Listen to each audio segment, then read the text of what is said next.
What up? It's your boy D-Rule and I'm a YouTuber now. Oh gosh, that was horrible. What up squad, D-Rule here. What do I do with my hand when I'm YouTubing? Like, What's up? It's David and I am a No. What's up homies? I'm a YouTuber now. I feel like all the cool YouTubers are always holding a mug, so figured I'd get started on the right foot and do the same.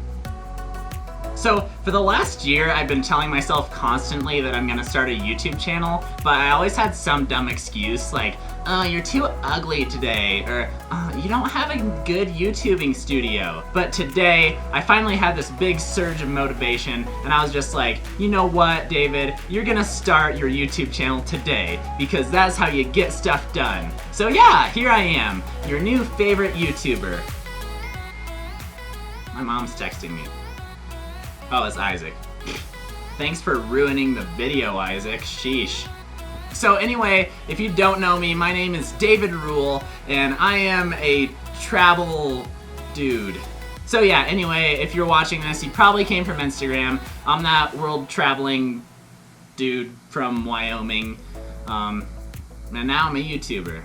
So in the future, I'm hoping to use this YouTube channel to give you guys some photography tutorials, give you some travel guides, travel tips, and some vlogs from fun things I'm doing, and who even knows what else. So yeah, for the first video, I thought I'd just share a little bit about my life story and how I got into this whole thing, because it's quite the crazy experience, and honestly, I have no idea how I got into this. Like, you know, first thing, I'm just this nerd in high school, and next thing I know, I'm traveling around the world. So yeah, anyway, we're just gonna talk about that and my little life story deal. So this video's wait, why did I leave the fan on? Alright, now I turned the fan off, so the audio should be much higher quality. I am such a noob at this. Anyways, this first video is kind of gonna be like that first day of a college class where you know there's not gonna be anything useful and the professor's just gonna talk about themselves, but you go anyway just to scope out the room and see if there's any hot chicks. Anyways, my name's David Rule and I'm a travel photographer based in Jackson, Wyoming. I grew up in the metropolis of Pinedale, Wyoming, which is about an hour south of Jackson, and it's this cool little lake, mountain, moose village in the middle of nowhere. It was an awesome place to grow up. And yeah, growing up, I was just kind of this standard Wyoming kid who did stuff like hugging sheeps and running marathon. Sheep. That's sheep. Is sheep. I was really obsessed with reptiles for some reason, and I wore a cool bucket hat. And yeah, that's about all I had going for me as a kid. And then in high school, I was the most weird, introverted super nerd you could possibly imagine. I took AP everything. I'd get up at 5 a.m. and do ACT practice problems. I'd freak out if I got anything less than 95% on a test. Yeah, I know. We all hated that kid. I was that kid, okay? Yeah, just the hate on me. Here, get it out of you. Yell something. Okay, did you get that out of your system? Yeah, I hated that kid too. But he was me, so yeah. I also played trombone. I was a distance runner and a cross-country skier, and I'm pretty sure I did those sports entirely because they're the two sports you can do that require the least social interaction. Anyways, I graduated with my PhD, and then I went to the University of Wyoming because I got this super nerd scholarship that they give like top 50 graduates in the state or something, which really isn't that impressive because I'm pretty sure there's only 50 people in this state to begin with. Anyways, I got that scholarship, and then I was like, well, what should I major in? And then all my teachers were like, well, you seem to be pretty good at biology, you should like be a doctor. And I was like, okay, I'll be a doctor. So off I went to the University of Wyoming, where a 12-story dorm is the tallest building in the entire state, and the school colors are the same two colors of bodily waste. So for the first 2 years of college, it was pretty much just like high school. I was this super nerd who didn't want to talk to anyone, and all I cared about was taking standardized tests and getting straight A's. I also played trombone in marching band, and I raced on the triathlon team, and yeah, that's about it. So it actually wasn't until my third and final year at university that I got into photography, and me and my friend Will were both home for winter break, and Will hit me up and he was all like, yo dude, I just got this sick DSLR on eBay. you want to go do some night photography with me tonight? And I was just thinking, Will, photography? Photography is for grandmas and Mormon wedding photographers who are named McKendria with like 4 extra syllables. But you know what? I hadn't seen Will in a while, so I was like, sure, why not? I'd love to see you. I'll go hang out and watch you do your photography. So I went with Will up to Fremont Lake to go do some night photography, and he showed me, he was like, all right, so if you take the camera and you leave the shutter open for long periods of time, you can actually see the stars in the picture. And then he like took one and showed me, and my mind was absolutely blown. I was like, bruh, those are stars in your picture. And he was like, yeah, it's pretty crazy, right? And I was like, ah! Because up until this point, I didn't even know night photography was a thing. I was like, are we gonna go take some pictures of like, just nothing, just dark stuff? I had no idea how cameras worked, and I didn't know you could do this whole long exposure stuff. But after seeing a few of those, I was just like, that's crazy, and I just wanted to keep doing it, and I was there just all night getting way into it. We were doing some like light painting stuff. I took a couple of my own. Here's one of them. This actually might be the very first picture I ever took on a DSLR in my life, because up until this point, which is like 3 years ago, I had never even touched a camera. But anyway, that was an awesome night. It completely rocked my world, and I got home and I knew one thing, that I needed to get a camera. So anyway, it was about Christmas time, and as usual, my parents are just like, oh, what would you want for Christmas? And I was like, I want one thing for Christmas, a DSLR camera. So then for Christmas, my parents got me this nice little Nikon D3300 camera, and this actually is still what I recommend to any beginner trying to start out. This thing is amazing for beginners, easy to use, and high quality. Anyways, I'd go out like every night after that, and all I wanted to do all the time was shoot night photography. I'd go out, I like built this igloo, and I took this little pic through the roof. I'd go out to the lake and take pictures, and honestly, they were so bad. Like, looking back on them, I was like, ew! But at the time, I was like, oh, Net Geo, where is my application? So I went back to college, and then at college, I kept taking pictures. I'd go around campus, take pictures of dumb buildings, go take pictures of Vita Vu, which are these crazy rock formations near Laramie. And then, yeah, it was really funny because like all I did was night photography when I was starting out.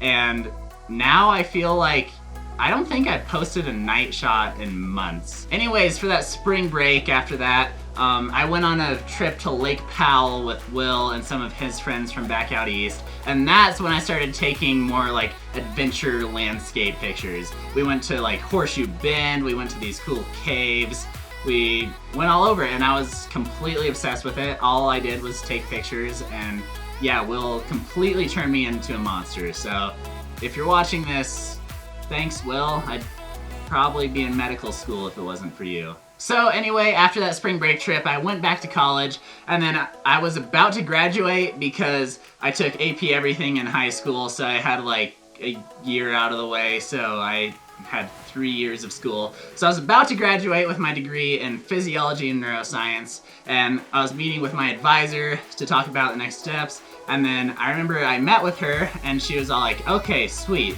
So you're about to be applying for medical schools, and then you'll go to medical school for like 4 years, then you'll have your residency for like 2 years, and then you'll have an internship for like 2 years, maybe a fellowship, and then, yeah, at this point you're gonna be like 30 and 200 grand in debt. And I'm just like, ooh! But yeah, I really didn't want to do that. That just sounded so horrible to me. And I remember after that meeting, I went home and I was just so depressed. I felt like I wasn't passionate about medicine at all. I was just kind of doing it because, I don't know, I feel like I was kind of pressured into it by teachers and peers, and I was like really competitive. I just wanted to be the best at organic chemistry and get the highest grades in the class in physics and all that. So, but I realized that I just landed on this route that I wasn't passionate about at all, and then I got super depressed, and I just felt like my life was over. Like, I remember that night I went to all you UW homies know what I'm talking about. I went to this like bridge over the railway, and I just sat on that bridge for like the entire night just thinking about this horrible mess I've gotten myself into. And you know, I didn't think there was any other option. I was like, I'm gonna be a doctor. Like, that's what I'm gonna be. I've studied 3 years to become a doctor. I have to become a doctor now. And anyway, I kind of decided, okay, I'm not gonna become a doctor. That sounds so horrible. And then I was thinking of what other career routes I could possibly have. And I had been working in a neuroscience lab, so I thought, oh, okay, I'll just do neuroscience research. That doesn't sound quite as bad.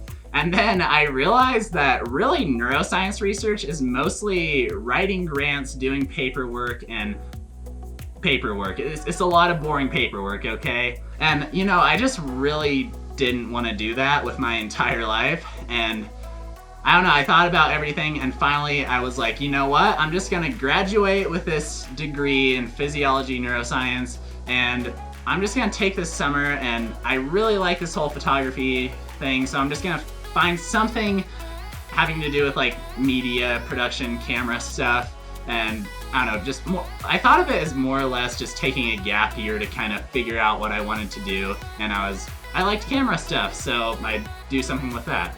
Alright, new change of scenery because I accidentally deleted all the rest of the footage before a heli flight, so let's re-record it. So anyway, at this point I was starting to get kind of into social media, and on Instagram I found this photographer I really like called Cole Buckhart. He is Cole.Majukra. We just call him Majukra. Anyways, he was from Jackson, and I just really loved his style. And anyway, I was trying to find somewhere to work or intern or something, and I just DM'd him, and I was like, "Is MGKRA the company you work for?" And then he replied with, "No, I work for Origin Media. MGKRA is just a brand of sorts, my buddy, and I shoot under." So anyway, I found the owner of Origin Media, Scott Page, and I sent him an email saying, "Hey Scott, my name is David Rule. I'm from Pinedale and currently going to the University of Wyoming. Does Origin Media have any summer internship positions I could apply for?" And then he sent me an email back saying, "Good morning, David. Thanks for reaching out and for having an interest in our work. Your timing couldn't be better. I'm currently talking to a few people that are interested in interning with us this summer." And long story short, I got the internship. So anyway, off I went to Jackson to go do this internship, and that summer was, there's a car coming. Anyways, Origin Media was this company in Jackson that did a bunch of cool outdoor production, photography, video, graphic design, web building, that type of stuff. And anyways, that was a really beneficial summer to me because not only did I advance my career in video and get better at that, but I also learned a bunch of business skills that ended up helping me out tremendously. I learned how to price my work. I learned how to send email pitches to clients. I learned how to do project management properly. And that really helped set me up for success. So thanks, Origin Bros. And not to mention the head cinematographer, Zach Montes, actually has a degree in geology and he's doing video. So that made me feel a lot better about having a neuroscience degree and not using it. So anyway, after that summer, I had realized that I had literally never been out of the country before. And I had quite a bit of cash saved up because I was teaching labs for organic chemistry, I was tutoring organic chemistry, and I was working in a neuroscience lab. So I decided to just go on a month-long trip to Europe. Anyway, I just decided to get a plane ticket into London and a plane ticket out of Rome 5 weeks later, and what happened in the middle of that, I had no idea. David went off to his first foreign country ever to go explore Europe. And honestly, that was the most life-changing trip of my life, and to this day, that is my favorite trip I've ever been on. I feel like that trip was the first time in my life that I truly felt free. Up until this point, you know, everything in my life was just laid out for me. My classes were scheduled. My progression through medical school was listed out in order.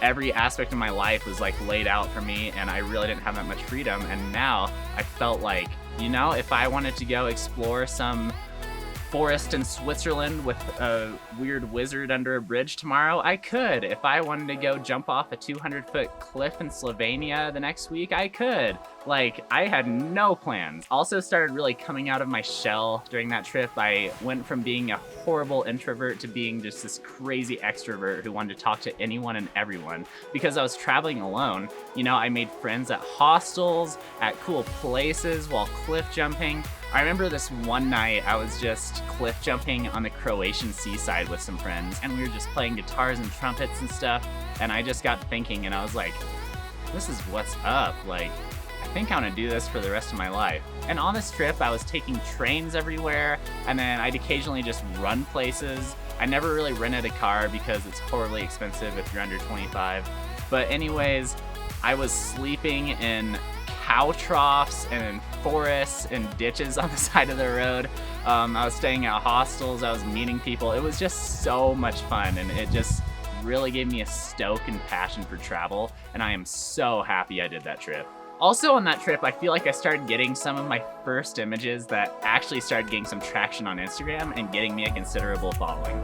For example, my very first shot that went pretty viral is this shot of the Old Harry Rocks in England.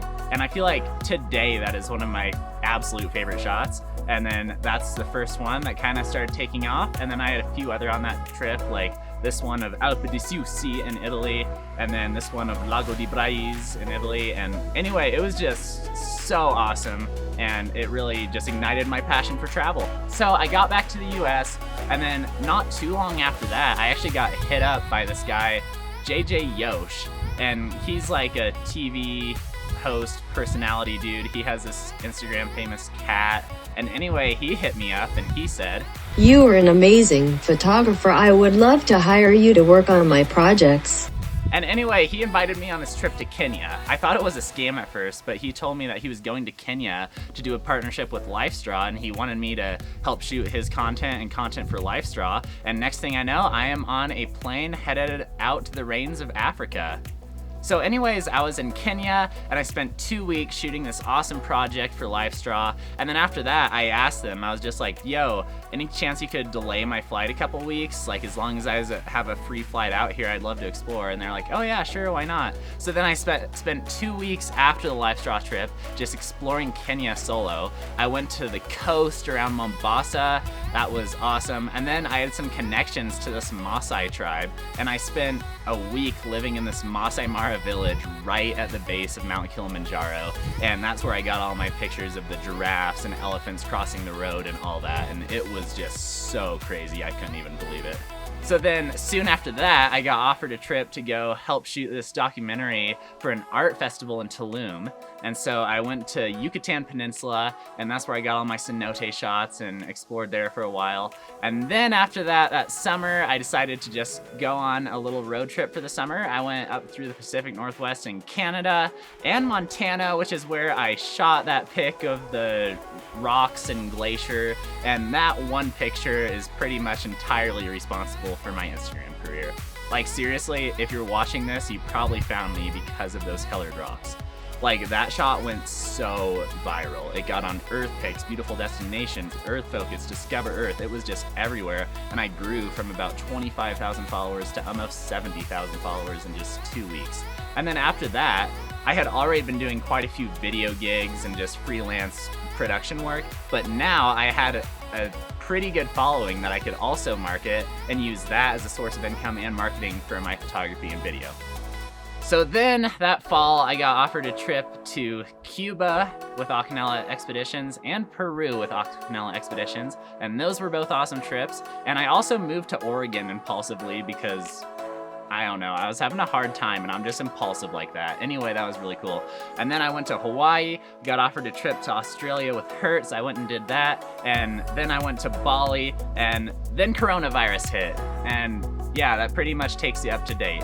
Anyways, yeah, it's been quite the journey, and I still really have no idea how I got here, but I guess it's just a testament that if you are a nerd in high school and then you decide you want to pursue a career in digital media, just do it, because it is awesome, and I could not imagine being a doctor right now. That sounds so horrible.